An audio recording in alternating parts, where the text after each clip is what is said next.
Hey everyone, Ben here, fresh from my first drives on AMS 2's latest update, the centrepiece of which is the addition of the Le Mans circuit, the LMDH class, and a new generation of GT3 cars too. If 2023 in AMS 2 was the year of historic formula cars, it seems 2024 will be the year of endurance racing. Understandably, the release has been met with lots of enthusiasm, but how have my first impressions played out? Let's find out. Firstly, here's the things that I really like. The quality of the Le Mans circuit and the various car models are great, and all of the new content looks fantastic in sim. The physics and the handling continue the recent trend of AMS2 heading in a positive direction when it comes to how the cars drive. To my hands at least, the GT3 cars feel increasingly similar to what you might find in R Factor 2, even if there remains a bit of that characteristic AMS2 slidiness to combat. I've particularly enjoyed my time with the McLaren 720S Evo, which feels wonderfully planted and is extremely drivable. On the LMDH side, they feel great. I still have a bit of a concern that they're too quote-unquote easy to wring the neck of, and I suspect in real life you'd get punished for pushing as hard as you can in AMS2. But putting that to one side, out of the box, they're highly enjoyable to race. And in part, that's because AMS2 has tended to do a good job with high downforce cars more generally, and that speaks to the best thing about this new content release. It plays to the strengths of AMS2 as a sim.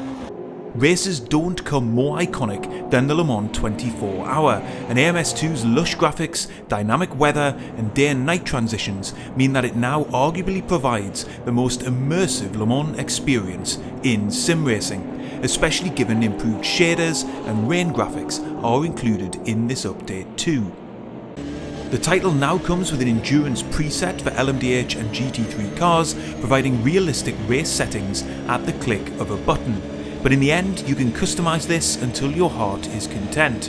Handy given that we don't all have hours and hours to run full distance endurance races. One really cool addition here is the official support for AI driver swaps. Upon pitting and choosing to swap places with an AI driver, the car will be under AI control for the stint until the next stop. And in future updates, we can expect the ability to choose from a range of potential AI teammates to be added too. There are lots of other quality of life improvements here, but one other I wanted to flag is the addition of LED flag panels around the circuit. It's a tiny detail really, but one which has a disproportionately big impact when it comes to making the circuit feel alive. Be sure to let me know in the comments if you've tried this latest update to AMS2 and what you make of it, but for me, this update cements AMS2 as a sim that offers racing which brings a big smile to your face. However, having said that, to offer the complete Le Mans experience, there is quite a lot here that still requires more work, and that we'll likely see emerge during 2024. Indeed, the release notes themselves highlight a number of specific areas that remain a work in progress, including the hybrid system itself in the LMDH cars. Razer have already confirmed more content will come to flesh out the variety of cars on offer in the LMDH and GT3 classes, but also that they're planning to bring new cars to the GTE field and LMP2 and LMP3 classes as well. And historic variants of the Le Mans circuit will arrive as well, which is awesome. However, getting the most out of these content drops at a circuit like Le Mans still faces a big stumbling block. We need to be able to increase the cap on grid sizes and get more cars out on track. And the core AI driving behaviour also needs further improvements at Le Mans, which I'm sure will arrive in additional smaller updates. At the moment, they race you well in as much as they rarely hit you, and they will challenge for position and defend. But some of the twitchiness that has been tackled at other circuits recently does rear its head again, and the biggest issue is wheel-to-wheel combat and their tendency to fight moves into the braking zone only to dramatically attempt to retake the racing line if they're not fully alongside. At best, it's immersion braking, at worst, it leads to big crashes.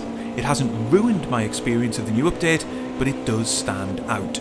Truthfully, I haven't had enough time yet to properly run longer races to test the AI's blue flag abilities, but apparently they have been a focus of improvements too, which is good stuff. But even with these areas to improve, the release of this new content does mark the end of a very positive 2023 for AMS2.